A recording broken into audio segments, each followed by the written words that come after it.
ஜாம்பன்லாம் எங்களை அதிகமாக நேசிக்கிறீங்க நல்ல தாப்பினே. இந்த காலை வேலைக்காக நன்றி உடுமை துதிக்கிறோம், ஸ்தோத்தரிக்கிறோம். ஒரு சிறு கூட்டமாய் ஆண்டவரே உடைய பாத்துல அமர்ந்து ஆண்டவரை வசனங்களை தியானிக்க கொடுத்துருக்கிறது நல்ல நேரத்துக்காக நன்றி சுவாமி. எவ்வளவோ செய்திகளை கேட்கிறோம், எவ்வளவோ பயங்கரங்களை பார்க்கிறோம். ஆண்டவரே உலகத்தின் நடவடிக்கைகள் எல்லாம் மிக உடைய வருகை சமீபம் என்று சொல்லி அறிவுறுத்துகிறதையும் பார்க்கிறோம் சுவாமி. இந்த காலை வேளையில இதையெல்லாம் உணர்ந்து ஒரு சற்று நேரம் இந்த நாளையில உமக்காக ஒதுக்க எங்களுக்கு கொடுத்த இந்த கிருபைக்காக நன்றி. இந்த கிருபையை மற்றவர்களுக்கும் தாரோம், வர இருக்கிறவர்களை சீக்கிரம் அழைத்து வாரோம். இந்த நேரத்துல ஆவியானவர் முழு பொறுப்பெடுத்து எங்களுக்கு நீர் கற்றுத்தாரோ சுவாமி. எங்களால் ஒன்றும் செய்ய முடியாது, நீர் தான் எங்களுக்கு எல்லாமே சொல்லித்தரவர். உம்முடைய கருத்துல எங்களை தாழ்ச்சி ஒப்பு கொடுக்கிறோம். நீர் பொறுப்பேற்றுக் கொள்ள வழிநடத்தும். நேசிக்கிற இயேசு கிறிஸ்து மூலமாய் வேண்டிக் கொள்கிறோம் பிதாவே, ஆமேன் ஆமேன். சோ கர்த்தருடைய பரிசுநாமத்துக்கு ஸ்தோத்திரம். உங்க அனைவரையும் இயேசு கிறிஸ்துவின் நாமத்தினாலே வாழ்த்துகிறேன், வரவேற்கிறேன். நாம் அந்த 1 கொரிந்தியர் 15ஆம் அதிகாரத்தை முடித்து விட்டோம். ஆல்மோஸ்ட் ஒரே ஒரு வசனம் பாக்கி. 15ஆம் அதிகாரத்துல 58ஆம் வசனம் என்னன்னு சொன்னா, அதாவது அந்த வசனத்துக்கு ஏன் அவ்வளவு முக்கியத்துவம் அப்படின்னு பாத்தீங்கன்னா, அது உயிர் நாம இத 57 வசனங்கள் உயிர்த்தெழுதலை குறித்தும் உயிர்த்தெழுதலின் நம்பிக்கையை குறித்தும் அதன் ஆதாரங்களை குறித்தும் தியானித்துக் கொண்டிருந்தோம். அப்போ 58ஆம் வசனத்துல என்ன சொல்லுதுன்னு சொன்னா, இந்த உயிர்த்தெழுதலின் நம்பிக்கை உண்மையாகவே உங்களுக்கு இருக்குமானால் அதை நீங்கள் உங்களுடைய பிரயாசங்களிலே காண்பிக்க வேண்டும். இந்த உலகத்தில் வாழுகிற வாழ்க்கையில கர்த்தருக்கென்று செய்கிற காரியங்களிலே அதை காண்பிக்க வேண்டும் என்று சொல்லி அதை தான் வலியுறுத்துகிறதாய் பார்க்கிறோம். சிடி ஸ்டட்ன்னு சொல்லி ஒரு பெரிய கிரிக்கெட் வீரர், அவர் தன்னுடைய சொத்து எல்லாத்தையுமே அவர் என்ன செய்தார்னா, இயேசு கிறிஸ்துவை ஏற்றுக்கொண்ட பிறகு ஊழியங்களுக்கே அவர் எழுதி வைத்தார் என்று சொல்லி பார்க்கிறோம். சிஎஸ் லூயிஸ்ன்னு இன்னொரு பெரிய அறிஞர், அவர் வேத ஆராய்ச்சி கட்டுரைகளை ரொம்ப அழகா எழுதுகிறவர். அவர் தன்னுடைய கட்டுரையில அவர் என்ன சொல்லியிருக்கிறார்னா, இந்த வாழ்க்கை ஒரே வாழ்க்கை, இது சீக்கிரம் கடந்து போகும். ஆனால் கிறிஸ்துவுக்கென்று நாம் எதை செய்கிறோமோ அது மாத்திரம் நம்மோடு கூட வரும். எங்க? நித்திய வாழ்வுல வரும். வேற எதுவுமே நீங்க எடுத்துக்கிட்டு போக முடியாது அப்படிங்கிறத அவர் சொல்றார். அப்போ அதுல இருந்து நாம என்ன பார்க்கிறோம்? அந்த உயிர்த்தெழுதலுடைய நம்பிக்கையை பார்க்கிறோம். இதற்கு பின்பாக ஒரு நித்திய வாழ்வு இருக்குங்கிறதையும் பார்க்கிறோம். அந்த வாழ்வுக்கு நாம ஒரு சில காரியங்களை நம்மோடு கூட சேர்ந்து வரும் என்றும் பார்க்கிறோம். அதற்கான ஒரு பலன் இருக்கும் என்றும் பார்க்கிறோம். சோ இது சிஎஸ் லூயிஸ் சொன்ன வார்த்தை. Soon it will be lost. There's only one life. Soon it will be lost. What you have done for Christ alone will come with you. So அதுதான் ரொம்ப முக்கியமான ஒரு காரியம். இந்த எண்ணங்களை எல்லாம் வைத்துக்கொண்டு நாம் இந்த 1 கொரிந்தியர் 15ஆம் அதிகாரம் 58ஆம் வசனத்துல பார்ப்போம். ஆகையால் எனக்கு பிரியமான சகோதரரே, கர்த்தருக்குள் பவுல் கொரிந்து சபைக்கு எழுதுறாரு. கர்த்தருக்குள் நீங்கள் படுகிற பிரயாசம் விருதாவாய் இராதென்று அறிந்து நீங்கள் உறுதிப்பட்டவர்களாயும் அசையாதவர்களாயும் கர்த்தருடைய கிரியையிலே எப்பொழுதும் பெருகுகிறவர்களாயும் இருப்பீர்களாக. இந்த நம்பிக்கையில தான் அந்த ரொம்ப வருஷத்துக்கு முன்னால ஜிம் எலியட் அவன் ஃப்ரெண்ட்ஸ் எல்லாம் போய் ஆக்கான்னு ஒரு ட்ரைபு, செவ்விந்தியர்கள், அவர்களுக்கு போய் இந்த நற்செய்தியை சொல்ல குடும்பமாய் சென்று அங்கு சென்று ஐந்து நண்பர்களில ஒருவராகிய இந்த ஜிம் எலியட் மரித்து போனார். 5 பேர் போனாங்க, அதுல ஒருத்தர் மரிச்சிட்டாரு. அது ஜிம் எலியட். அந்த ட்ரைப்ஸ் இவருக்கு பாய்சன் அம்ப குத்தி இறந்துட்டார். ஆலன், முழு பேர் எனக்கு ஞாபகத்துக்கு வரல, ஆலன் சொல்லி ஒரு 2 இயர்ஸ் 3 இயர்ஸ்க்கு முன்னால அமெரிக்காவில இருந்து ஒரு இளம் வாலிபன், அவனுடைய நம்பிக்கை இதுதான்: நாம படுகிற பிரயாசம் விருதாவா இருக்காது. நாம இங்கிருந்து வாழ்க்கையில என்ன செய்யறோமோ அதற்கான பலனை நாம நித்திய வாழ்வுல அடைவோம். நாம மரித்தோமானால் உயிர்த்தெழுவோம், நித்திய வாழ்வு நமக்கு உண்டுங்கிற அதே நம்பிக்கையில தான் அவன் அமெரிக்காவில இருந்து அந்தமான்ல இருக்கிற யாருமே நெருங்க முடியாத ஒரு பழங்குடியினருக்கு எப்படியாவது சுவிசேஷம் சொல்லிடணும்னு சொல்லி அவர்களோட தினம் தினம் பழகி அவர்களுக்கு கிஃப்ட்ஸ் எல்லாம் கொடுத்து கொஞ்சம் நெருங்கி அவர்களிடத்துல போகும்போது அவனும் அப்படியாய் அம்பினால் எய்யப்பட்டு இறந்து போனான். போன வாரம் போன வாரத்துல நீங்க எல்லாருமே கேட்டிருப்பீங்க, சார்லி கிர்க் அப்படிங்கிற ஒரு வாலிபன், 31 32 வயசு தான் அவனுக்கு. அவன் கல்யாணமானவன், அவனுக்கு 2 பிள்ளைங்க இருக்காங்க. மூத்த பிள்ளை ஒரு 5 வயசு இருக்கும், சின்ன பிள்ளை ஒரு 2.5 3 வயசு தான் இருக்கும். அது பையன், ஒரு பொண்ணு ஒரு பையன், ஒரு இளம் மனைவி.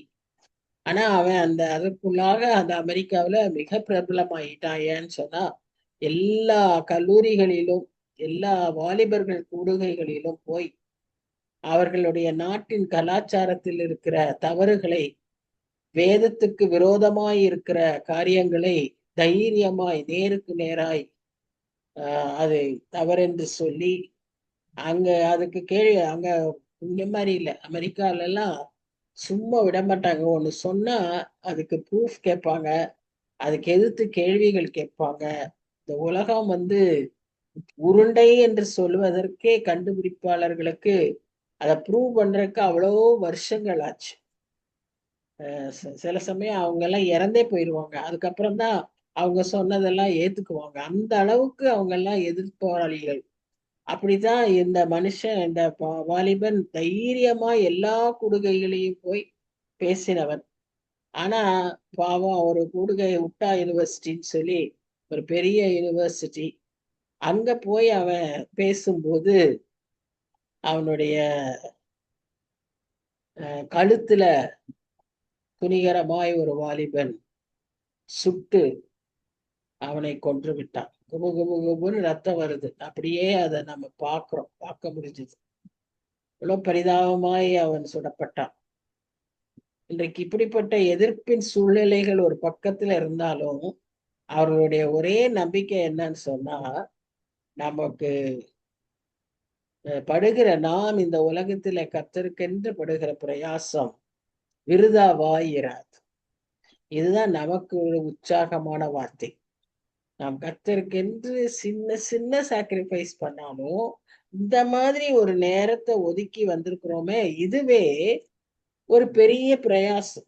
நம்முடைய பெண்களுக்கு நிறைய வேலைகள் இருக்கும். பிள்ளைகளை இப்போதான் ஸ்கூலுக்கு அனுப்பிட்டு அப்பாடான்னு உட்காந்துருப்பீங்க, கொஞ்சம் சாப்பிடலான்னு நினைப்பீங்க, அதுக்குள்ள டைம் ஆயிடுச்சுட்டு வந்திருப்பீங்க. சில பேர் குளிச்சிருப்பீங்க, குளிக்காம இருந்திருப்பீங்க, எத்தனையோ காரியங்கள். ஆனா அதெல்லாமே விருதாவாய் இராதென்று நீங்கள் அறிந்து கொள்ள வேண்டும். அதுல உறுதியா இருக்கணும். அசையாதவர்களாயும் கர்த்தருடைய கிரியையிலே எப்பொழுதும் பெருகுகிறவர்களாய், எப்படி வாய்ப்புகள் கிடைக்கும் போதெல்லாம் நாம கர்த்தருக்காக எதையாவது பிரயாசப்படணும் அப்படின்னு சொல்லிதான் பவுல் சொல்றாரு. அதான் அதுல இருக்கிற ஒரு முக்கியமான காரியம். இப்போ நம்ம இத்தனை வசனங்கள்ல என்ன பார்த்தோம்? மரணம் ஜெயிக்கப்பட்டது, நித்திய வாழ்வு அருளப்பட்டது, இயேசு கிறிஸ்துவின் மூலமாக அதை நாம் பெற்றிருக்கிறோம். அதனால நாம உறுதியா நிற்க வேண்டும். அதோடு போதாது, நாம் என்ன செய்யணும்? கடினமாய் உழைக்க வேண்டும், கர்த்தருக்காய் பிரயாசப்பட வேண்டும். இன்னைக்கு நிறைய சபைகள்ல விசேஷமா இந்த மாதிரி கர்த்தருக்கென்று பிரயாசப்படுகிறதை பற்றி அதிகம் சொல்லி கொடுப்பதில்லை. நாம எப்படி ரட்சிப்புக்குள்ள வரணும், நம்ம எப்படி பரிசுத்தாவியை பெற்றுக்கொள்ளணும், எப்படி நாம வரங்களை பெற்று கொள்ளணும், அதை வெளிப்படுத்தணும்ன்றத பத்தி நிறைய சொல்லித்தராங்களே ஒழிய, கர்த்தருக்காய் நாம் பிரயாசப்படணுங்கிற, ஊழியம் செய்யணும், ஊழியத்திற்கு நாம வந்து உடன்படணுங்கிறத ஒருத்தரும் நிறைய பேர் சொல்லி தரதில்லை. ஆனா இங்க நமக்கு பவுல் சொல்ற போதனை அதுதான். நீங்க சும்மா இருக்கக்கூடாது. நீங்க என்ன செய்யணும்? கடினமாய் உழைக்கணும். ஏன்னா எல்லாமே கணக்குல இருக்கு. Everything is in account. அவர் கட்டாயம் அதற்கான பலனை தருவார். ஏன்னா வெளிப்படுத்தும் விசேஷத்துல அவர் என்ன சொல்றாரு? இதோ சீக்கிரமாய் வருகிறேன், அவனவனுக்குரிய கிரியைக்கு தக்க பலன் என்னோடு கூட. சோ நமக்கு நிச்சயமா ஒரு பலன் உண்டு. நமக்கு நிச்சயமா உயிர்த்தெழுதல் உண்டு. நிச்சயமா நித்திய வாழ்வு உண்டு. இதெல்லாம் நம்முடைய நம்பிக்கையா இருந்தா நாம இந்த உலகத்துல கர்த்தருக்கென்று பிரயாசப்பட வேண்டும் என்பது பவுலுடைய சிந்தனை. மற்ற நிறைய ஊழியக்காரர்களும் அப்படிதான் வாழ்ந்து சென்றிருக்கிறார்கள். சரி,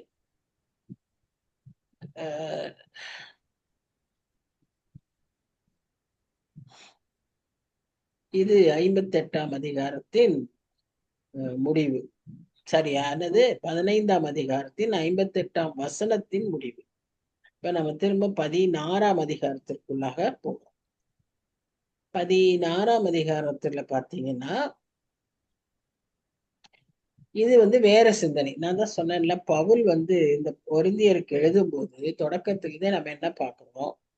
அவர்களுடைய சந்தேகங்களையும் கேள்விகளுக்கும் பதில் கொடுத்துக்கிட்டே வரார். ஆரம்பத்துல வந்து சபையில எப்படி இருக்கணும், பேசக்கூடாது, முக்காடு போடணும், பெண்கள் ஆண்கள் இப்படி உடை அணியணும், இப்படி என்ன சாப்பிடணும் சாப்பிடக்கூடாது, ஏன் சாப்பிடக்கூடாது, இப்படி சின்ன சின்ன விஷயங்கள்ல இருந்து அப்படியே ஆவிக்குரிய உண்மைகளுக்கு டாக்டரின்ஸ்க்கு வந்து இப்போ கடைசியில ஒரு முக்கியமான ஒரு செய்தியை சொல்ல விரும்புகிறார். அது என்னதுன்னு சொன்னா பணத்தை குறித்து. பணம் கிறிஸ்தவ வாழ்க்கையில இந்த உலகத்துல ஃபினான்ஷியல் மேனேஜ்மெண்ட் பை கிறிஸ்டியன்ஸ் அது வந்து ஒரு முக்கியமான ஒரு அவசியமாய் தெரிந்து கொள்ள வேண்டிய ஒரு பாடம். பணம் நிறைய இருக்கலாம், பணம் குறைவா இருக்கலாம், பணமே இல்லாம இருக்கலாம். ஆனா எல்லா சூழ்நிலையையும் எப்படி நாம கிறிஸ்தவர்களாய் கடந்து செல்வது, சாட்சிகளாய் இந்த சூழ்நிலைகளில் எப்படி வாழ்வது என்பது ஒரு பெரிய காரியம். அதை நாம் இந்த அதிகாரத்துல ஒரு சில வசனங்கள்ல பவுல் சொல்லுவதை நாம் பார்க்கிறோம். 1 கொரிந்தியர் 16ஆம் அதிகாரம். இப்ப இதுல வந்து முதல் ஒரு 4-5 வசனங்கள் மணி மேட்டர்ஸ் தான் பேசுது. வேதத்திலேயே 2300 வசனங்கள் இந்த பணத்தை பற்றி பேசி இருக்கிறதாய் நாம் பார்க்கிறோம். அதுல 16 ஓமைகள், கர்த்தர் சொன்ன ஓமைகள்ல 16 ஓமைகள் பணத்தையே குறித்து பேசுகிறதாக நாம் பார்க்கிறோம். அதுல எப்படியோ பணம் வருது, தாளந்து ஏதோ ஒரு வகையில பணம் வருது. இப்போ ஏன் இவ்வளவு முக்கியத்துவம் கொடுத்து கர்த்தர் இதை பேசியிருக்கிறார் என்று சொல்லி பார்ப்போமானால், பணம் வந்து மனிதனுடைய இருதயத்திற்கு மிகவும் நெருக்கமானது.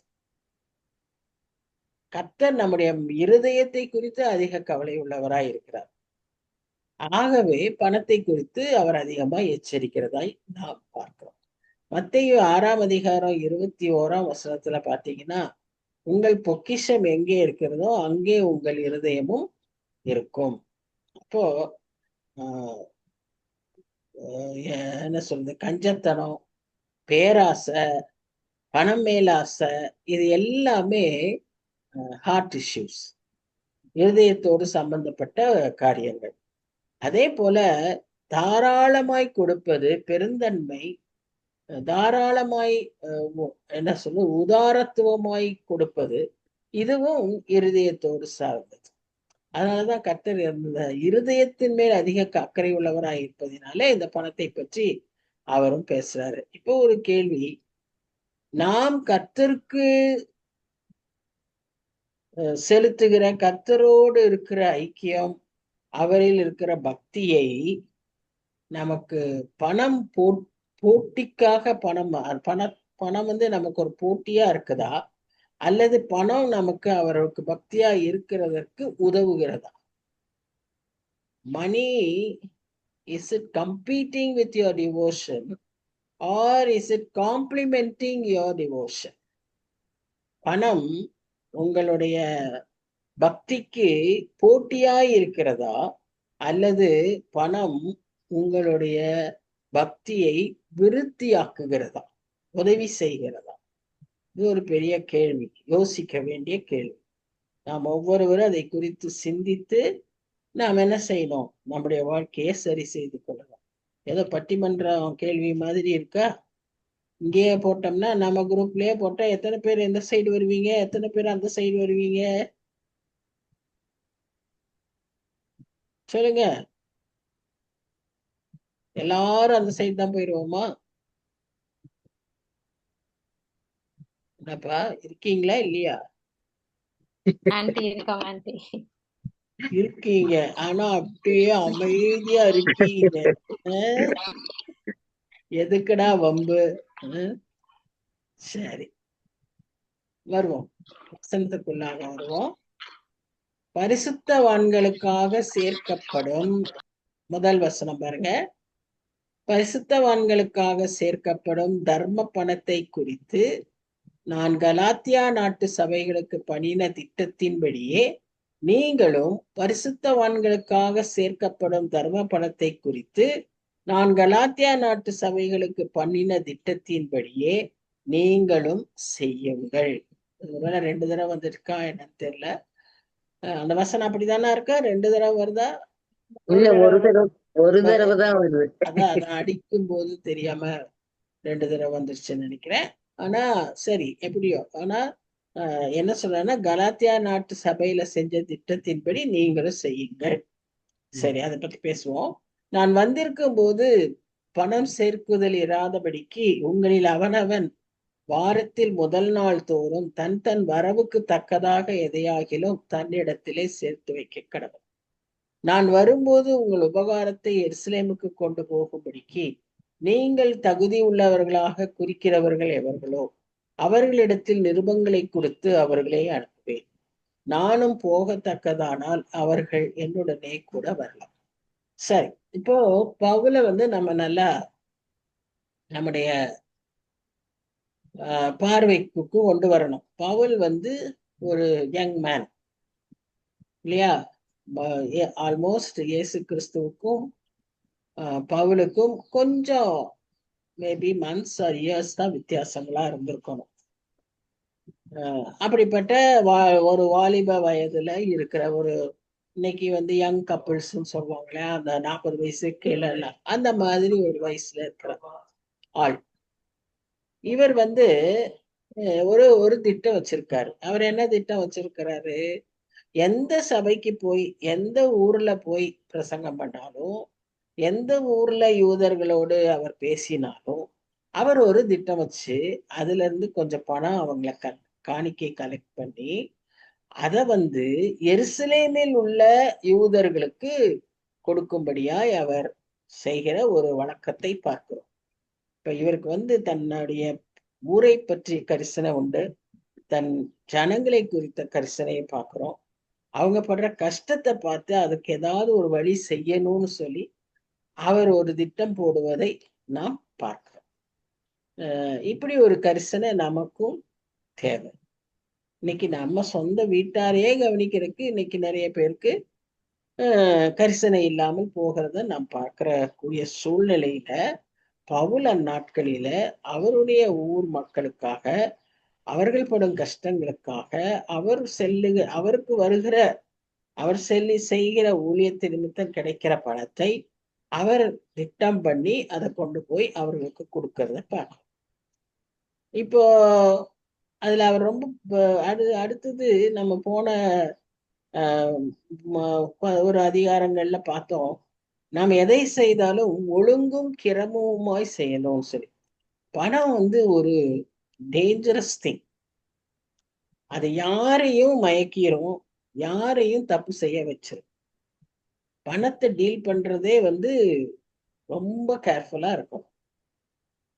அது எல்லாம் கரெக்டா கணக்கு இருக்கிறதாக வைத்துக் கொள்ள வேண்டும். இப்போ இவர் செய்யறப்போ இவர் என்ன சொல்றாருன்னா, இப்போ நீங்க பணம் கொடுக்கறதுக்கு இப்ப கலாத்தியாவுல நான் ஒரு திட்டம் போட்டு அவங்க எனக்கு கொடுக்குறாங்க.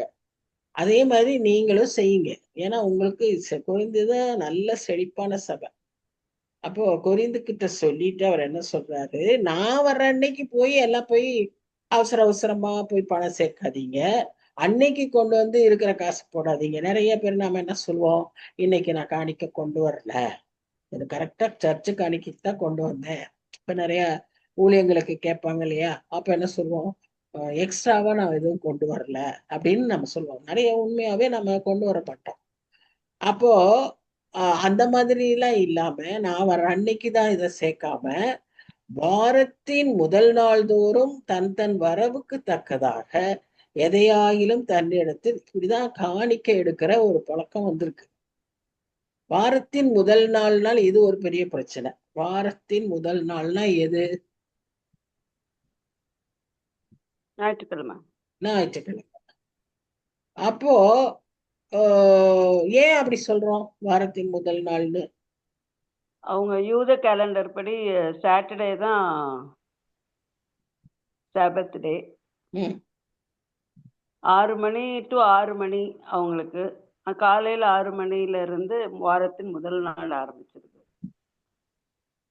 சரி, சாட்டர்டே ஈவினிங் டு ஈவினிங், அப்புறம் அன்னைக்கு நைட்டே வந்து அடுத்த நாள் ஆரம்பிச்சிருது. சரியா? நைட்லயே அடுத்த நாள் முதலாம் ஜாமம் 2ஆம் ஜாமம் அப்பவே அதெல்லாம் வந்துருது. சரிங்களா? அடுத்த நாள் ஆயிடுது. 6 மணில இருந்து நம்ம அடுத்த நாள் கணக்கு போடுறோம். அது ஒரு 12 மணி நேரம் தான் வரும். இந்த 12 மணி நேரமும் உண்டு. அப்பதான் 24 மணி நேரம் வரும். ஓகே, இப்போ வாரத்தின் முதலாம் நாள் இன்னைக்கு நமக்கு ப்ரூஃப் என்ன? ஏன்னா ஒரு சபை இருக்கு இல்லையா, அதுக்கு என்ன பேரு, seventh day scientist. Seventh day Adventist. ஆமா, சயின்டிஸ்ட் இல்ல, அட்வென்டிஸ்ட். அவங்க வந்து என்ன சொல்லுவாங்கன்னா, சனிக்கிழமை தான் நம்ம வந்து ஆராதிக்க வேண்டிய நாள்னு சொல்லி. அது அடுத்தது ஆராதிக்கிறது, ஆராதனை செய்ய வேண்டியது சனிக்கிழமை தான் அப்படின்வாங்க. நாம ஞாயிற்றுக்கிழமையில தான் ஆராதிப்போம். இதுக்கு ரீசன் வந்து என்னன்னு சொன்னா, இயேசு கிறிஸ்து உயிர்த்தெழுந்த நாள் வந்து ஞாயிற்றுக்கிழமை. ஆகவே நாம் அதை வந்து கிறிஸ்துவின் நாளாக, அது கர்த்தருடைய உயிர்த்தெழுதலின் நாளாக அதை கொண்டாட நம்ம ஞாயிற்றுக்கிழமையில ஆராதனை வைக்கிறோம். இந்த முதலாம் நாள்ல நீங்க அதுக்கு ஒரு வசனம் இருக்கு. நீங்க யோவான் 20ஆம் அதிகாரம் முதலாம் வசனம் வாசிங்க. யோவான் 20 முதலாம் வசனம். வாரத்தின் முதல் நாள் காலையில் அதிக இருட்டோடே மகதலேனா மரியாள் கல்லறை இடத்திற்கு வந்து கல்லறையை அடைத்திருந்த கல் எடுத்து போட்டு இருக்க கண்டாள். சரி, அப்போ எப்ப வந்தாங்க அவங்க? ஈஸ்டர் அன்னைக்கு வந்தாங்க. ஈஸ்டர்னா என்ன? கிறிஸ்து உயிர்த்தெழுந்த நாள். அது என்ன நாள்னு சொல்றாங்க? வாரத்தின் முதலாம் நாள். சோ அப்ப நமக்கு தெரியுதா, ஒரு ப்ரூஃப் வேதத்திலயும் இருக்கு. நாம செய்கிறதும் அர்த்தத்தோடு தான் செய்கிறோம். அதான் கிறிஸ்தவ வாழ்க்கையில நாம கற்றுக்கொள்ள வேண்டிய முக்கியமான காரியம். எதையும் பாரம்பரியமா, எதையும் சடங்காச்சாரமா செய்யக்கூடாது. எல்லாவற்றையும் வேதத்தின் அடிப்படையிலே தான் செய்யணும். இப்ப இங்கேயும் நம்ம அப்படி பார்க்கிறோம். இப்ப அவர் அதான் சொல்றாரு, வாரத்தின் முதலாம் நாள் தன் தன் வரவுக்கு தக்கதாக 10 ரூபாய்னாலும் சரி, 100 ரூபாய்னாலும் சரி, எதையாகிலும் தன்னிடத்திலே சேர்த்து வைக்க கடவன். காணிக்கை போடும்போது கர்த்தருக்குன்னு காணிக்கை செய்யறப்போ இதுக்கு ஒரு காணிக்கை எடுத்து வை. தர்ம சகாயம் செய்யறதுக்குன்னு ஒரு காணிக்கை எடுத்து வை. நான் வரும்போது உங்கள் உபகாரத்தை எருசலேமுக்கு கொடுக்கிறபடி நீங்கள் தகுதி உள்ளவர்களாக குறிக்கிறவர்கள் எவர்களோ, நீங்களே உங்களை யார் நம்பிக்கையானவங்கன்னு நீங்க ஒரு 2 பேரை எடுத்து அவங்களிடத்துல நிருபங்களை கொடுத்து அவர்களை அனுப்புவேன். நானும் கூட போறதுன்னா அவங்களும் என் கூட வரலாம் அப்படின்னு ஒரு பவுல் எவ்வளவு கிளியரா எந்த விதத்துல செய்யணும், ஏது செய்யணுங்கிறத அவர் அங்க சொல்றத நாம பார்க்கிறோம். அதை எதை செய்தாலும் அதை கிரமமாய் செய்யணும், எழுதி வச்சு செய்யணும். அப்பதான் இப்போ சில சமயத்துல இப்ப நம்ம கொடுத்துக்கிட்டு இருக்கோம், நம்ம தாராளமா தான் கொடுக்குறோம், எல்லாருக்கும் கொடுக்குறோம். ஆனா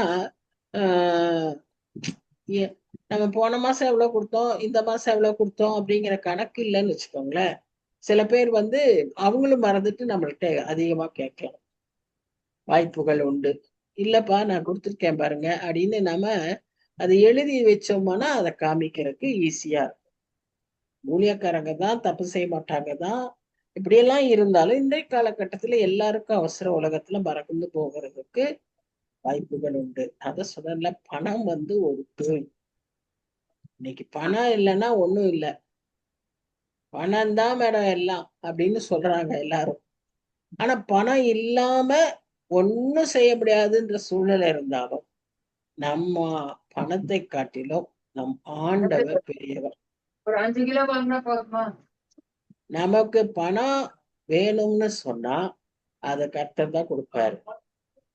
அந்த பணம் அவர் கொடுத்தா நமக்கு அதோட வேதனை இருக்காது. இதான் நம்மளுடைய முக்கியமான ஒரு காரணம். For the sake of integrity and transparency, Paul did not touch money himself. அந்த பணத்தை அவனே எதுவுமே தொடல. 2 பேரை நீங்களே அப்பாயிண்ட் பண்ணுங்க, அவங்களே எடுத்துட்டு போகட்டும். நீங்க கொடுத்த பணத்தை அவங்களே எடுத்துட்டு போகட்டும். நான் போறேனால என் கூட வந்து அவங்க கொடுத்துருக்கோம். இந்த மாதிரி ஆட்டிடியூட் தான் நமக்கு இருக்கணும். பணத்துல இருந்து நம்ம எப்பவுமே கொஞ்சம் விலைக்கு இருக்கிறது நமக்கு நல்லது. சரி, ஏன் இவர் கலெக்ட் பண்றாரு அப்படின்னு பாத்தீங்கன்னா, அங்க எருசலேம்ல அங்கிருந்த கிறிஸ்தவர்கள் மிகவும் ஏழ்மை நிலையில இருக்கிறதாய் நாம் பார்க்கிறோம். ஏன் அவங்க அப்படி ஏழ்மை நிலையில இருந்தாங்கன்னா நமக்கே தெரியும். அங்க அடிக்கடி போர் நிமித்தமாக அவர்களுக்கு வந்து அந்த எருசலேம் வந்து ஒரு நடுவு பகுதியில இருக்கிறதுனால அதற்கு கீழே இருக்கிற எகிப்து, மேல இருக்கிற அசீரியர்கள், இவர்கள் எல்லா பக்கத்திலும் இருக்கிற இன்னைக்கும் அப்படிதான் இருக்கு. இஸ்ரேல்ல இருந்து இன்னைக்கு எருசலேம் அப்படிதான் இருக்கு. இதனாலதான் கர்த்தர் நமக்கு வசனத்தை என்ன சொல்லிக்கிறாருன்னா, எருசலேமின் சமாதானத்துக்காக ஜெபியுங்கள் அப்படின்னு சொல்லிக்கிறார். காரணம் என்னன்னா, இவ்விதமான போக்குவரத்து, எந்நேர யுத்த சத்தம், இதனால அவங்களுக்கு என்ன ஆயிடுச்சுன்னா நிறைய ஏழ்மை. அடுத்து அங்க இருக்கிற இந்த போர்கள்ல போய் போய் வந்தவர்கள்னால அங்க என்ன ஆயிடுச்சு, நிறைய பேர் வந்து விதவைகளாயிருக்கிறார்கள். அவர்களுக்கு ஹஸ்பண்ட்ஸ் இல்லாம பெரிய பிரச்சனையா இருக்கு. அதோடு கூட அங்க இருக்கிறவர்களுக்கு வந்து சம்பாத்தியத்துக்கு ஆள் இல்லை. அதாவது பிரெட் வின்னர்ஸ் இல்லை, வேற வேற சோர்ஸும் இல்லை, அவங்களுக்கு பணமும் இல்லை. வேற எந்த விதத்துல அவர்களுக்கு பணம் வராது. அதே சமயத்துல அங்க பஞ்சம் இருக்கு. அது அந்த மாதிரியான ஒரு டிஃபிகல்ட் சிச்சுவேஷன்ல தான் எருசலேம் பவுல் காலத்திலயும் இருந்தார், பழைய ஏற்பாட்டு காலத்திலும் இருந்தாங்க, இப்பவும் இருக்காங்க. ஆனா எருசலேம் ஒரு நல்ல செழிப்பான கர்த்தரால் பாதுகாக்கப்பட்ட நகரம். இந்த மக்களின் துணிகரமான கர்த்தரை எதிர்க்கிற செயலினால என்ன ஆயிடுச்சு, இன்றைக்கும் அவங்க வறுமையிலும் ஏழ்மையிலும் மிகுந்த கஷ்டத்திலும் கடினத்திலும் இருக்கிறதாக நாம இப்போ இந்த சூழ்நிலையில கொரிந்து கிறிஸ்தவர்களை உதவி செய்யுங்கன்னு சொல்லும்போது, இன்றைக்கும் நம்முடைய சர்ச்சில் நம்மகிட்ட சில பேர் நம்ம டொனேஷன்ஸ் கேட்கும் போதோ அல்லது நாமளே கொடுக்கறதுக்கு யோசிக்கும் போது என்ன செய்ய நினைக்கிறோம்னா, பணம் வந்து ஒரு பாவம், பணம் வந்து ஒரு பேய். ஆகவே நாம என்ன செய்ய வேண்டாம், பணத்திலே நம்ம டீல் பண்ண வேண்டாம். அவங்களுக்கு கொடுத்து அவங்கள தப்பு செய்ய வைக்க வேண்டாம். நாம ஜெபிப்போம், ஜெபம் மாத்திரம் செய்வோம் அப்படின்னு கொஞ்சம் பேரு இருக்கிறத நாம பார்க்கிறோம். ஆனா இப்ப பசியா இருக்குன்னு ஒரு பையன் ஓடி வந்து நம்ம கிட்ட கேட்கறான்னு வைங்க, நீங்க அப்பதான் வந்து கேக் சாப்பிட்டுட்டு இருக்கீங்க, பக்கத்துல ஒரு பையன் வந்து நின்று ஆண்டி பசிக்குதுன்னு சொன்னா உனக்காக ஜெபம் பண்றப்பா அப்படின்னு சொல்றது ரைட்டா, இல்ல இந்த கேக்ல இருந்து ஒரு துண்டு எடுத்து அவனுக்கு கொடுக்கறது ரைட்டா? சோ இதத்தான் பவுல் சொல்றாரு. நம்ம ஒவ்வொருவரும், இது ஏதோ சபையா மாத்திரம் கொடுக்கறது இல்ல, ஒவ்வொருவருக்கும் ஒரு பங்கு இருக்கணும். நாம் கொடுப்பதில் பங்கு இருக்க வேண்டும். அப்படின்னு கொரிந்து சபைக்கு அவர் சொல்றார். ஏன்னா இது கர்த்தர் நம் உள்ளத்துல வைத்ததா. கொடுக்கறது சாதாரணமா எல்லாருக்கும் வராது.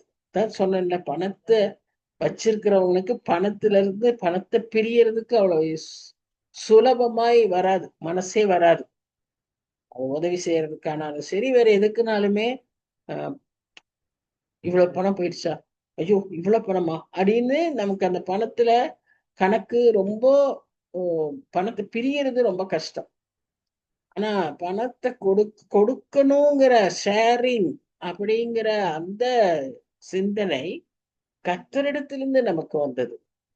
அவர் என்ன செஞ்சாரு? யோவான் 3:16 நம்மேல் அன்பு கூர்ந்ததினாலே தன் ஒரே பேரான குமாரனை, சொந்த குமாரனை நமக்கு ஈவாக அனுப்பினார். எதுக்கு? சிலுவையில மரிக்கிறதுக்கு. இது நல்ல பெரிய ராஜாவா வாழ்றதுக்கு இல்லை, சிலுவையிலே மரணத்தை அனுபவிக்க, நாம் எல்லாரும் மீட்கும்படியாக. அந்த அந்த பெரிய காரியத்தை பார்த்துதான் தூதர்கள் எல்லாம், இந்த மனுஷர்கள் என்ன அவ்வளவு விசேஷம், நம்மையும் படைச்சாரு, நம்மளை எப்ப பாரு வேலை வாங்கிட்டு இருக்காரு, கர்த்தர் இதை செய்ய அதை செய்ய பெரிய முக்கியமான வேலைகள்லாம் நமக்கு சொல்றாரு. ஆனா இந்த மனுஷனுக்காக எப்படி சொந்த குமாரனையே கொடுத்தாருன்னு நம்மை அவர்கள் அதிகமாய் கவனித்துக் கொண்டிருக்கிறார்கள். இப்போ அதை ஞாபகத்துல வச்சுக்கணும். பரலோகத்துல கிசுகிசுன்னு இருக்கும். நம்ம ஒரு பாவி ரட்சிக்கப்பட்டா பரலோகமே சந்தோஷப்படுதான். ஏன்னா அவங்க பார்த்துக்கிட்டே இருப்பாங்க, கர்த்தரை அனுப்புன இயேசு கிறிஸ்துவை அனுப்பின நோக்கம் நிறைவேறிடுச்சு அப்படின்னு அவங்க பரலோகத்துக்கு சந்தோஷப்படுவாங்க. சோ நம்ம ரொம்ப ஜாக்கிரதையாய் வாழணும். கொடுக்கிறதுங்கிறது கர்த்தர் நமக்குள் கொடுக்கிற ஒரு கிறிஸ்தவ பண்பு.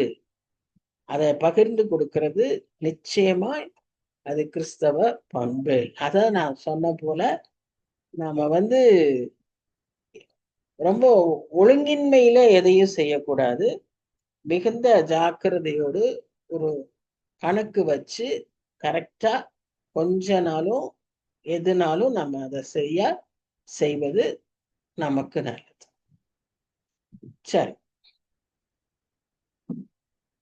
இந்த கொடுக்கறத அவர் பவுல் 3 விதமா சொல்றாரு. ஒண்ணு, அந்த கொடுக்கறதுக்கு பெயரு கேரஸ். கேரஸ்ன்னு சொன்னா முதல்ல நம்ம தெரிஞ்சுக்கணும், இன்னைக்கு ஒரு உதவி செஞ்சா கூட அதுக்கு என்ன திரும்ப எனக்கு பிரதிபலன் கிடைக்குதுன்னு பார்த்துதான் உதவி செய்யறவங்களா இருக்காங்க. நான் ஒரு தடவை பேங்க்ல ஃப்ரெண்டை பார்த்தேன். சரி வா, எனக்கு கொஞ்சம் கடைக்கு போகணும், நம்ம போலாமா, வரையான்னு கேட்டேன். சரி அப்படின்னு சொன்னான். அப்போ நான் நினைச்சிட்டேன் நாங்க அங்கிருந்து பஸ் ஏறி நம்ம போகணும். உடனே என்ன சொன்னான்னா, ஆட்டோல போலாம், நம்ம மார்க்கெட்டுக்கே போலாம், பக்கத்துல இருக்கிற சூப்பர் மார்க்கெட் இல்ல, டவுன் ஹால்ல இருக்கிற மார்க்கெட்டுக்கே போலாம், அங்க போனா சீப்பா இருக்கும், அங்க போய் வாங்கலாம். அங்க போய் பார்த்தா ஆட்டோ நிறையற மாதிரிக்கு நிறைய காய்கள் அவ வாங்குறான். நான் வாங்க வேண்டியது ஏதோ 1-2 செய்யலாம், சும்மா தனியா போகணுமேன்ட்டு இவளை கூப்பிட்டா இவ ஆட்டோல போய் அங்க போய் அதெல்லாத்தையும் வாங்கிட்டு திரும்பி வரும்போது என்னமோ அவ ஆட்டோ வச்ச மாதிரி என்ன வழியில இறக்கி விட்டுட்டு அவ அந்த ஆட்டோலயே வீட்டுக்கு போயிட்டான். அதுக்கான காசை நான் தான் பே பண்ணணும். அப்ப பாருங்க, உதவின்னு ஒண்ணு செய்யறதுக்கு ஒருத்தர் வந்தா அதனால எனக்கு இன்னும் என்ன பிரதிபலன் கிடைக்குதுன்னு தான் உதவி செய்யறாங்க.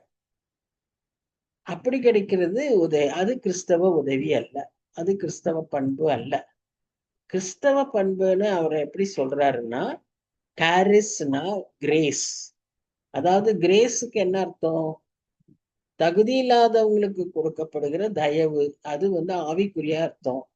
உலக பிரகாரமா பார்த்தா a gift freely given அப்படின்னா ஒரு ஈவு, ஒரு உதவி எந்த எதிர்பார்ப்பும் இல்லாம கொடுக்கப்படுகிறதுக்கு பேரு தான் கேரிஸ், கிரேஸ் அப்படின்னு அர்த்தம். இது யார் செய்ய முடியும்? ஆண்டவருடைய பிள்ளைகளால மாத்திரம்தான் செய்ய முடியும், உலகத்தாரால செய்ய முடியாது. உங்களுக்குள் கிறிஸ்தவ அன்பு இருந்தால் இதை செய்ய முடியும். இது ஒரு அடையாளம். 2வது, கொய்னோனியா. இதுக்கு அவர் இன்னொரு பெயர் வச்சிருக்கிறாரு. அதுக்கு பேர் என்னன்னா கொய்னோனியா. இதுதான் அன்பின் விருந்துன்னு சொல்றோம் இல்லையா, ஃபெலோஷிப் ஷேரிங். அதுக்குதான் கொய்னோனியான்னு பேர். அதை ஒருத்தர் நாம பகிர்ந்து கொடுக்கறது. நம்ம அதை எப்படி வேணா செய்யலாம். நம்மளே வாங்கி எல்லாரோட பகிர்ந்து கொள்ளலாம், அல்லது ஒவ்வொருத்தரும் ஒன்னொன்னு செஞ்சு கொண்டு நம்ம எல்லாரும் சேர்ந்து பங்கு பெறலாம். அது ஒரு ஐக்கியம், ஃபெலோஷிப். அதுக்கு பேர் தான் கொய்னோனியா. அது ஒண்ணு சொல்றாரு, 3வது விதத்துல இந்த மாதிரி கொடுக்கறதுக்கு. அது என்னன்னா டயக்கோனியா. இந்த டயக்கோனியான அர்த்தம் என்ன அப்படின்னு சொன்னா, ஊழியம் செய்வது. அவர்களுக்காக அவர்களுடைய தேவைகளை சந்திக்கிறது. அவர்களுக்கு என்ன பண்ண முடியும். இப்ப எங்க சித்தப்பா இப்ப இல்ல, ஆனா எங்க சித்தப்பாவை பத்தி சொல்லுவாங்க. என்னன்னா, அவர் அங்க அவரோட கூட ஒர்க் பண்ண டீச்சர்ஸ் இல்ல யாரோ அந்த அவங்க இருக்கிற இடத்துல இருக்கக்கூடிய டீச்சர்ஸுக்கெல்லாம் போய் ட்ரெஷரி ஆஃபீஸ்ல இல்ல கலெக்டர் தாலுகா ஆஃபீஸ்ல அங்கெல்லாம் போய் என்ன இது செஞ்சு கொடுக்கணுமோ அதையெல்லாம் அவரே செய்வாராம். அவரே வாலண்டியர் பண்ணி அவங்களுக்கு போய் உதவி செய்வாராம். பண்றது. எங்க எங்க எங்க சர்ச்ல ஒரு லேடி இருப்பாங்க. அவங்க எங்க அம்மா ட்ரெஷரிக்கு போய் பென்ஷன் வாங்க போகும்போது எல்லாம் கியூல, அப்பெல்லாம் இப்படி இன்னைக்கு இருக்கிற சிஸ்டம் எல்லாம் இல்ல. ஒரு பெரிய கியூல நிக்கணும். காலையிலேயே 7-8 மணிக்கெல்லாம் போயிடுவாங்க. சம்டைம்ஸ் காலையில சாப்பாடு சாப்பிடாமயே போயிடுவாங்க. இப்படி நிறைய சமயம் என் மகன் கூட போவான். இல்லைன்னா நாங்க யாராவது ஒரு தடவை எப்பாவது போவோம். மற்றபடி தனியாவே தான் நிறைய தடவை போயிருக்காங்க. அப்படி அவங்க தனியா போகும்போது அவங்களுக்கு முன்னாலேயே அந்த எங்க சர்ச்சில் இருக்கிற லேடி முன்னாலேயே இருந்தாங்கன்னா அவங்க சொல்லிடுவாங்க, அம்மா நீங்க இந்த சேர்ல உட்காருங்க, நீங்க லைன்ல நிக்க வேண்டாம், என் சான்ஸ் வரும்போது நான் உங்களை கூப்பிட்டுக்கிறேன்னு சொல்லுவாங்க. சின்ன உதவி. ஆனா அவங்க அதனால அவங்களுக்கு எந்த பலனும் கிடையாது. எங்க அம்மா அவங்களுக்காக எதையுமே திரும்பி செய்ய முடியாது. ஆனா அவங்களுடைய தேவையை உணர்ந்து ஒரு உதவி. இது டயக்கோனியா. கொய்னோனியாங்கிறது எல்லாரும் சேர்ந்து ஐக்கியப்பட்டு இருக்கிறதை ஷேர் பண்றது. பணமா இருக்கட்டும் இல்ல சாப்பாடா இருக்கட்டும், அது எந்த விதத்துல நீங்க ஷேர் பண்றீங்களோ அது. கேரிஸ்ங்கிறது எந்த உதவியும் இல்லாம ஒருத்தருக்கு கொடுக்கிற ஈவு. சம்டைம்ஸ் நம்ம சில கிஃப்ட்ஸ் கொடுக்குறோம் இல்லையா, அந்த கிஃப்ட்ஸை எதிர்பார்ப்போட கொடுக்க கூடாது. திரும்பி நமக்கு கொடுக்க முடியாதவங்களுக்கு செய்யறது தான் கேரிஸ். நம்ம ஒரு ஒரு ட்ரெஸ் வாங்கி ஒரு ஏழை பிள்ளைக்கு கொடுத்தோம்னா அந்த ஏழை பிள்ளை நமக்கு திரும்பி கொடுக்க முடியாது. அப்படிப்பட்ட பிள்ளைக்கு கொடுக்கணும். அதுதான் கேரிஸ். ஸோ இவ்விதமாய் கொடுக்கிறதை பற்றி பவுல் ரொம்ப டீட்டெயில்டா பல இடங்கள்ல அவருடைய கடிதங்கள்ல அவர் எழுதியிருக்காரு. இந்த கொடுப்பது ஒரு கர்த்தருடைய அடையாளம். கிறிஸ்தவ கர்த்தருடைய பிள்ளைகள்ங்கிறதுக்கு இது ஒரு அடையாளம். அவங்களாலதான் அதை செய்ய முடியும். அதுக்கு சாக்ரிஃபைஸ் செய்யணும், விட்டு கொடுக்கணும், அந்த கம்பேஷன் வேணும், அவங்க நிலைமையில இருந்து யோசிக்கணும். இதெல்லாம் உலகத்தார் மக்களுக்கு செய்யவே வராது. இதை நாம அதிகமாய் கற்றுக்கொள்ள வேண்டும். இது நம்முடைய அடையாளமாயும் இருக்க வேண்டும். இப்போ 5ஆம் வசனத்துக்கு வரும். 5ஆம் வசனத்துல என்ன பார்க்கணும்னா, இவர் மக்கதோனியா நாட்டுக்கு போகிறபடியால் அதை கடைந்த பின்பு உங்களிடத்திற்கு வருவேன். இப்ப ஏன் மக்கதோனியா நாட்டுக்கு போனாரு? இவர் வேற பிளான்ல இருந்தாரு. இவர் வேற பிளான்ல இருந்து அந்த இடத்துல தூங்கிட்டு இருக்கும்போது இவருக்கு என்ன வந்துச்சு? இவர்னா பவுல். பவுலுக்கு ஒரு ட்ரீம் வந்துச்சு. நம்ம அது அப்போஸ்தலர் நடவடிக்கைகள்ல படிச்சிருக்கோம். ஒரு மக்கதோனியன் அவர்களுக்கு முன்பாக தோன்றினான். மக்கதோனியானா அது ஒரு நாடு, கிரேக்க நாடு. அந்த நாட்டுல இருக்கிறவன் இவருக்கு கனவுல வந்தாரு. கனவுல என்ன சொல்றாரு? எங்க நாட்டுக்கு நீங்க உதவி செய்ய மாட்டீங்களா அப்படிங்கிற மாதிரி ஒரு கேள்வி. அப்ப இத அவர் மக்கதோனியா அழைக்கிற மாதிரி அவர் நினைக்கிறார். பவுல் அதை எடுத்துக்கொண்டு அவ்விதமாக அவர் போக வேண்டிய திட்டத்துக்கு அவர் போக முடியாதபடி ஆவியானவர் அதை தடுத்து ஒரு சொப்பனத்தை கொடுத்து இங்க போன்னு சொல்றாரு. அதனால அவர் அங்க போறாரு. அங்க போய் சில நாள் தங்கிட்டு அடுத்த வசனத்தை சொல்றாரு, மழைக்காலம் முடியும் வரைக்கும் நான் ஒருவேளை வந்து உங்க கூட தங்குவேன். ஏன்னா அங்க பெய்கிற மழையெல்லாம் பயங்கரமான மழை. அங்க இருக்கிற டிரான்ஸ்போர்ட் எல்லாம் அன்னைக்கு வந்து அவங்களுக்கு கிடையாது. நிறைய இடத்த இவர் கால்நடை நடந்தே தான் போயிருக்காரு. ஒரு சில இடங்களுக்கு கப்பல் வழியா போயிருக்காரு. இரண்டுமே மழைக்காலத்துல போக முடியாத ஒரு சூழ்நிலை. அப்போ அவர் சொல்றார், நான் நேரா மக்கதோனியாவுக்கு போறேன், போற வழியில நான் உங்களை பார்க்க மாட்டேன், கர்த்தர் உத்தரவு கொடுத்தால். இதான் நாம கத்துக்க வேண்டியது. எல்லாம் அவர் அவ்வளோ பெரிய மிஷினரி, அவர் செய்யறதே ஊழியம். ஊழியத்துக்காக தான் அவர் போறேங்கிறாரு வரேங்கிறாரு.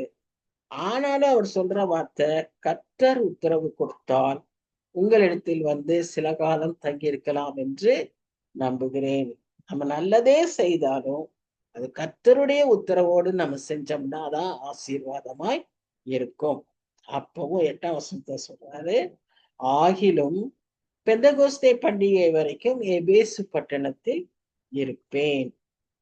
ஏனெனில் இங்கே பெரிதும் அனுகூலமுமான கதவு எனக்கு திறக்கப்பட்டிருக்கிறது, விரோதம் செய்கிறவர்களும் அநேகர் இருக்கிறார்கள். அந்த எபேசு பட்டணம் வந்து ஒரு விசேஷித்த பட்டணம். இங்க 3 வருஷம் தங்கி இருந்தாரு.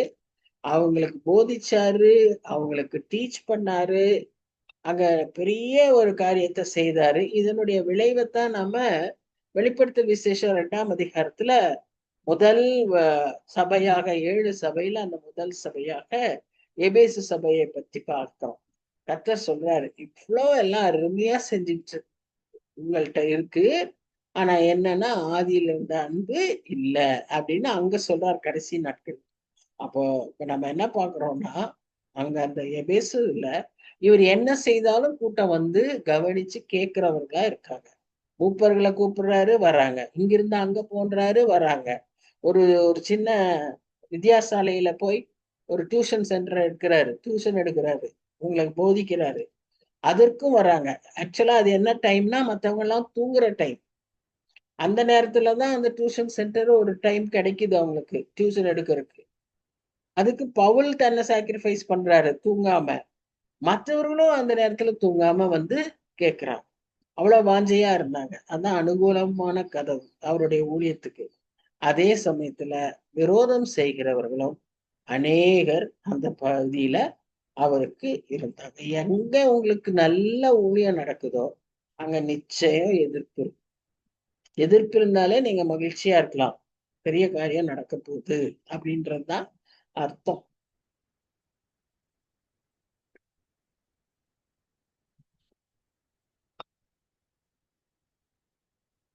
நம்ம எல்லாருமே அதை பற்றி அறிஞ்சிருக்கோம், அனுபவிச்சும் இருக்கோம். சரி,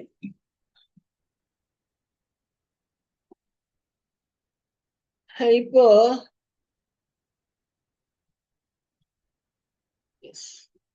10ஆம் வசனத்துல பாத்தீங்கன்னா, இது வரைக்கும் அவர் பேசி அந்த கொடுக்கறத பத்தி எல்லாம் சொல்லிட்டு, இப்ப தீமோத்தேயு வந்து ஆல்மோஸ்ட் அவருக்கு ஒரு ஸ்பிரிச்சுவல் சன் மாதிரி. எல்லா இடத்துலயும் அவங்க கூடயே வந்து அவர்கிட்ட இருந்து அதிகமாய் கற்றுக்கொண்ட ஒரு மகன்.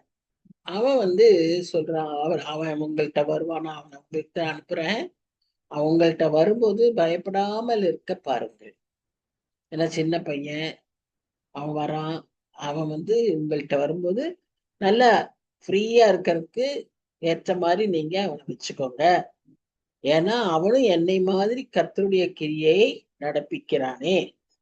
குவாலிஃபிகேஷன் என்ன, அவனை நல்லா வச்சுக்கோங்கன்றது. ஏன் கூட இருக்கிறான், நான் அனுப்பியிருக்கேன், அதெல்லாம் இல்ல.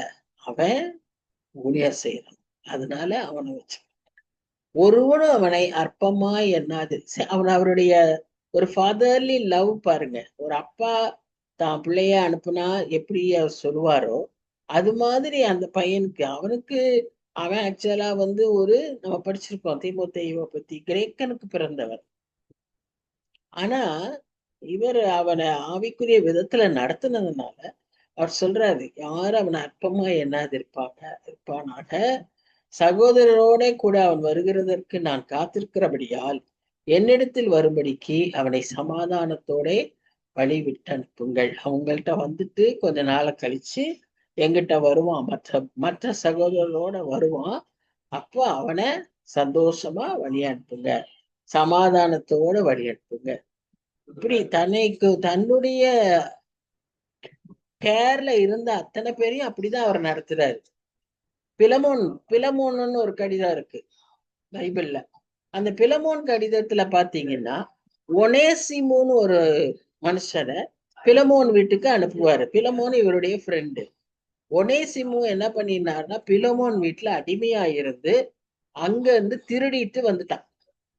ஆனா பவுலை சந்திச்ச பிறகு அவன் மனம் திரும்பி பவுலுக்கு ஊழியத்துல உதவி செய்ய ஆரம்பிச்சிட்டான். இப்போ திரும்ப ஒனேசிமுவை பிலமோனுக்கு அனுப்புறான். அப்பவும் இதே மாதிரி சூழ்நிலையில தான் அனுப்புவான். இப்படிதான் சொல்லி அனுப்புவார் பவுலு. அவனை ஏத்துக்கோ, அவனை ஒரு சகோதரனா வச்சுக்கோ, அவன் ஒரு உபயோகம் இல்லாதவனா இருந்தவன் இப்போ எனக்கு ரொம்ப உபயோகமா இருக்கிறான், அவன் உனக்கு உபயோகமா இருப்பான் அப்படின்னு சொல்றான். இப்ப நமக்கு இந்த அளவுக்கு கன்சர்ன் இருக்கா? மற்றவர்களை குறித்த கரிசனை இருக்கா? நாம யாருடையாவது பத்தி இப்படி பொறுப்பெடுத்துக் கொள்கிறோமா? எவ்வளவுக்கு எவ்வளவு அவாய்ட் பண்ணணுமோ அவ்வளவுக்கு எவ்வளவு அவாய்ட் பண்ணும். ஆனா ஆண்டவருடைய பிள்ளைகளா நாம் இருந்தோமானால் நாம் ஆவிக்குரிய விதத்துல அந்த பிள்ளைகளுக்காக நாம என்ன செய்யணும்? பொறுப்பெடுத்து அவர்களை சரியான விதத்துல வழி நடத்த அழைக்கப்படுகிறோம். அந்த அன்பு தான். நம்ம எந்த நேரம் பிரசங்கிச்சுட்டே இருக்கக்கூடாது, அதுல பிரயோஜனம் இல்லை. அதை விட நம்ம எப்படி செயல்ல காட்டுறோமோ அதுதான் அவங்களை நம்ம ஆண்டவரிடத்துல ஈஸியா கொண்டு வர முடியும். கொரிந்து சபையை பற்றி பவுலுக்கே பயம். பவுல் எழுதும் போதே என்ன சொல்றாரு? நான் பயத்தோடும் நடுக்கத்தோடும் வந்தேன்னு. அவர் கொஞ்ச நாள்ல அவர் என்ன பண்ணுவாரு? ஆக்சுவலா நான் இந்த கொரிந்துக்கு வந்த பிறகு நான் இந்த நாட்டை விட்டு ஓடுறேன்னு. அவருக்கு அப்ப மறுபடியும் சொப்பனத்துல ஆண்டவர் சொல்லுவாரு, பயப்படாத, இந்த ஊர்லயும் சில மனுஷங்க எனக்காக இருக்காங்க, ஒருவனும் உன்மேல் கை போடுவதில்லை அப்படின்னு ஆண்டவர் அவனுக்கு சொல்லி அந்த இடத்துல அவரை வச்சிருப்பார். சோ கொரிந்து மக்கள் பயங்கரமான மக்கள். பணக்காரங்க, அதிகாரம் படிச்சவங்க, பெருமையானவங்க, வீம்புக்காரங்க, எதையும் செய்ய துணிகரமானவங்க. இன்னைக்கு நம்ம நாடு தமிழ்நாட்டுல இருக்கிற எத்தனையோ பகுதிகளில் இப்படிப்பட்ட மக்களாதான் இருக்காங்க. சபையில கிறிஸ்தவர்களா இப்படி இருக்கிறவங்க தான் இருக்காங்க. அந்த பயத்துலதான் தீமோத்தேயுவை பாதுகாத்துக்கோங்கன்னு அவரு சொல்றத பார்க்கணும். சரி, இதெல்லாம் சொன்னவரு 13ஆம் வசனத்துல என்ன சொல்றாருன்னா, விழித்திருங்கள், விசுவாசத்திலே நிலைத்திருங்கள், புருஷராயிருங்கள், திடன் கொள்ளுங்கள், உங்கள் காரியம் எல்லாம் அன்போடு செய்யப்பட கடவுது. ஏன் இவர் இப்படி இதை சொல்றார் திடீர்னு அப்படின்னு பார்த்தா, இன்றைக்கு மாதிரியே அன்றைக்கும் அந்த சபையில கள்ள போதனைகள், கள்ள மார்க்கங்கள், கடைசி நாட்களின் அடையாளங்களில் ஒன்று கள்ள போதகனைகளும், கள்ள போதகர்கள், கள்ள மார்க்கங்கள், சமயங்கள் உள்ளே வரும். இது பேர் எப்படி? கிறிஸ்துவோடைய எல்லாவற்றையும் நம்பி கிறிஸ்து உயிர்த்தெழுதல மாத்திரம் நம்பாம இருக்கிறது. அப்ப அது பேர் கிறிஸ்தவமா? இல்ல. இது வேதத்துக்கு அடுத்ததா? இல்ல. நீ பாவத்தை பத்தி எல்லாம் நீ ரொம்ப கவலைப்பட வேண்டாம், நீ நன்மையை செஞ்சாலே உனக்கு பரலோகம் கிடைக்கும். இது ஒரு இது. நீ எதுக்கு இப்படி ரொம்ப ஏழ்மையா கஷ்டப்பட்டு எல்லாத்தையும் இது பண்ணிட்டு இருக்கிற? நல்ல ஆடம்பரமா இருந்து செலவு செஞ்சு சந்தோஷமா இரு. உன் ஆத்மா வாழ்வது போல நீ எல்லாவற்றிலும் வாழ்ந்து சுகமா இருந்தான்னு பைபிள் சொல்லுது. ஆத்துமான்றத விட்டுட்டாங்க, எல்லாவற்றிலும் வாழ்ந்து சுகமா இருன்றதுதான் பைபிள் சொல்லு. சோ இன்னைக்கு இப்படி இதுலயே திரிச்சு வசனத்தை மாற்றி கள்ள போதனைகள் நிறைய வருது. அது அன்னைக்கும் அன்றையிலிருந்தே இருக்கு, அது அன்றைக்கும் வந்திருக்கு. அதனாலதான் அவர் சொல்றாரு, விழித்திருங்கள், விசுவாசத்திலே நிலைத்திருங்கள். என்ன செஞ்சாலும் நீங்க என்ன செய்யணும்? அன்பினால செய்யணும். அன்பினாலதான் எதுவுமே, அன்புதான் அங்க பேஸ். அன்பினால் நாம் எதையும் செய்யணும். உறுதியா நாம் எதுல நிக்கணும்? கிறிஸ்தவ விசுவாசத்திலும் கிறிஸ்தவ சுதந்திரத்திலும், லிபர்ட்டி இன் ஜீசஸ். இரண்டாவது, கிறிஸ்தவ ஐக்கியம், ஒற்றுமையில.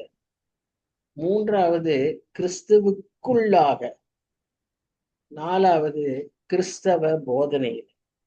இவைகளிலெல்லாம் நாம் உறுதியாய் நிற்போமானால், இவைகளில் நாம் உறுதியாய் இருந்து கர்த்தருக்கு பிரியமாய் வாழ்வோமானால், இந்த கடைசி நாட்களிலும் நாம் ஜெயிக்க முடியும், நிலைத்திருக்க முடியும். இதத்தான் அவர் அன்றைக்கு கொரிந்து சபைக்கு விழித்திருங்கள், புருஷராயிருங்கள், திடன் கொள்ளுங்கள், விசுவாசத்தில் உறுதியாயிருங்கள்னு அன்றைக்கு அவர் சொல்றாரு. எதை செய்தாலும் நீங்க கிறிஸ்தவ அன்பில செய்யுங்க அப்படின்னு அவர் சொல்லுவதாய் பார்க்கிறோம். சரி, 14 வசனங்களை இந்த இதுல பார்த்தோம். இன்னும் ஒரு சில வசனங்க தான், அதை அடுத்த வாரம் பார்ப்போம். அடுத்த இதுல ரொம்ப நாம பிப்ளிக்கல் டாக்ட்ரினல் கான்செப்ட் இருக்காது.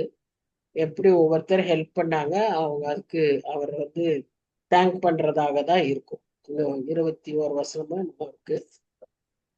அது வரைக்கும் நம்ம அதை அடுத்த வாரத்துல பார்த்துட்டு 2 கொரிந்தியருடைய இன்ட்ரோடக்ஷனுக்கு போயிடலாம்.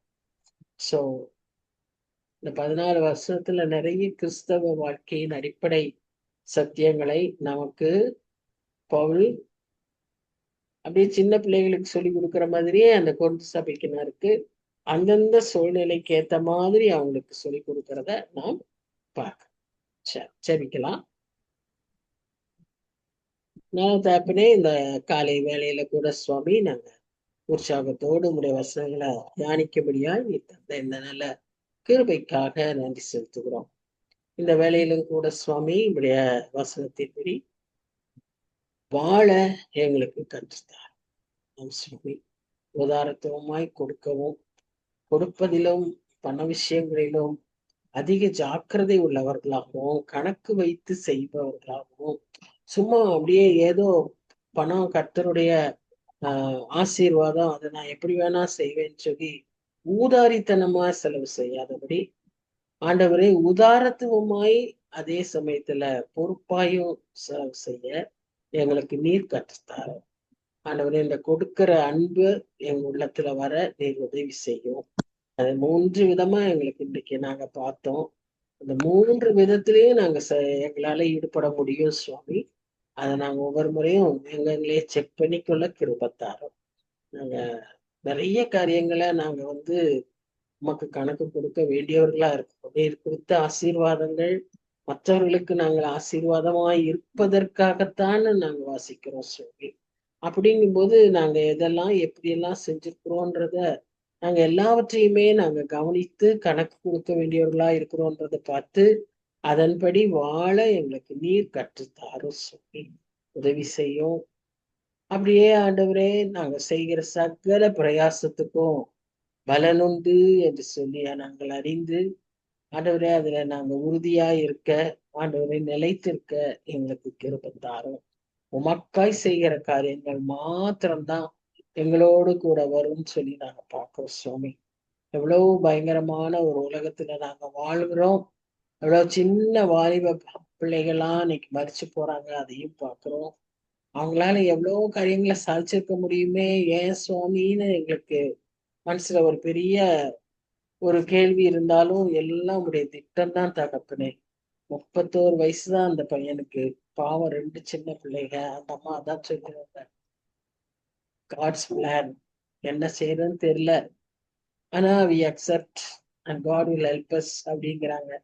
அந்த தைரியத்துக்காக அவங்களுக்கு கொடுத்த அந்த நல்ல நம்பிக்கைக்காக நன்றி. இதெல்லாம் நீர் உயிர்த்தெழுந்ததினாலே நாங்க பெற்றுக்கொண்ட பெரிய ஆசீர்வாதம். தப்பனை விதமா எங்களையும் அந்த நம்முடைய சத்தியங்களை சரியாய் புரிந்து கொள்ளவும், சத்தியங்களினாலே பலப்படவும் உற்சாகப்படவும் மற்றவர்களை உற்சாகப்படுத்தவும் எங்களுக்கு கிருபை தாரும். இந்த நாளிலும் வந்திருக்கிற ஒவ்வொருவருக்காகவும் நாங்க நன்றி செலுத்துகிறோம் சுவாமி.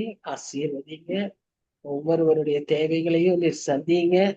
இந்த நாளும் கூட ஒரு விசேஷித்த நாளா இருக்கிறதற்காக நாங்கள் உங்களை பார்த்து வருகிறோம். குறிப்பாக இந்த சகோதரி மங்களவள்ளிக்காக நாங்க அதிகமாக ஜெபிக்கிறோம். அவர்களுக்கு இந்த நாள்ல ஒரு திருமண நாளா இருக்கிறதுனால நன்றியோடு போய் துதிக்கிறோம். எத்தனையோ வருஷங்கள ஆண்டவரே இந்த குடும்ப வாழ்க்கையில உங்களுடைய அனாதி தீர்மானத்தின்படி அவர்களை வழிநடத்தி வந்திருக்கிறீர். அதற்காக நன்றி செலுத்துவோம். அவர்களுக்கும் அவர் கணவனுக்கும் நல்ல சுகத்தையும் பலத்தையும் கட்டளையிட்டு அவங்க செய்கிற ஊழியங்கள், பங்கு பெறுகிற காரியங்கள், அவர்கள் மூலமாய் ஆசீர்வதிக்கப்படுகிற மக்கள் எல்லாருக்காகவும் நாங்கள் உண்மை நோக்கி பார்த்துருச்சோம். கடைசி காலத்துல எப்படி ஆகிலும் நாங்க சாட்சியாய் வாழ்ந்துவிட எங்களுக்கு காத்துக்கொள்ள வழி நடத்தும். அந்த ஒவ்வொருவருக்காகவும் நன்றி செலுத்துகிறோம். வர தவறின மக்களை அடுத்த வாரத்துல அழைத்துவார். நேசிக்கிற இயேசு கிறிஸ்து மூலமாய் வேண்டிக் கொள்கிறோம் பிதாவே. ஆமென். ஆமென். என் ஆத்மாவே கர்த்தரை ஸ்தோத்திரி, என் முழுவலுமே பரிசுநாமத்தை ஸ்தோத்திரி. என் ஆத்மாவே கர்த்தரை ஸ்தோத்திரி, கர்த்தர் செய்த சகல உபகாரங்களை மறவாதே. ஆமென். Thank you, auntie. Praise Lord. Praise Lord. Praise the Lord. Thank you. மங்களவல்லி auntie, happy anniversary. ஆமா, மங்களவல்லி ஆண்டி அவங்க அவங்க இருக்காங்களா? இது மியூட் இல்ல, மியூட் எடுத்து விடுங்க ஆண்டி. இருக்கீங்களா? தெரியல, ஆமா, சரி பாப்போம். ஓகேங்க ஆண்டி. Bye bye. சத்யா வரல, ஆண்டி ஷீலா அவளுக்கு ஆண்டி நெட் இல்லையாமா. அட இங்க வந்துட வேண்டியது என்னம்மா, உங்க வீட்டுக்கு வந்துடலாம்ல. சரி அடுத்த வாட்டி இல்லைன்னா அடுத்த வாரம் கூட்டிட்டு வர சொல்லிடுறேன் ஆண்டி. ஆமா, சரிங்க ஆண்டி. சரிப்பா. சரி, bye bye. Bye auntie. Bye. Bye bye. Okay சித்தி, பாய்.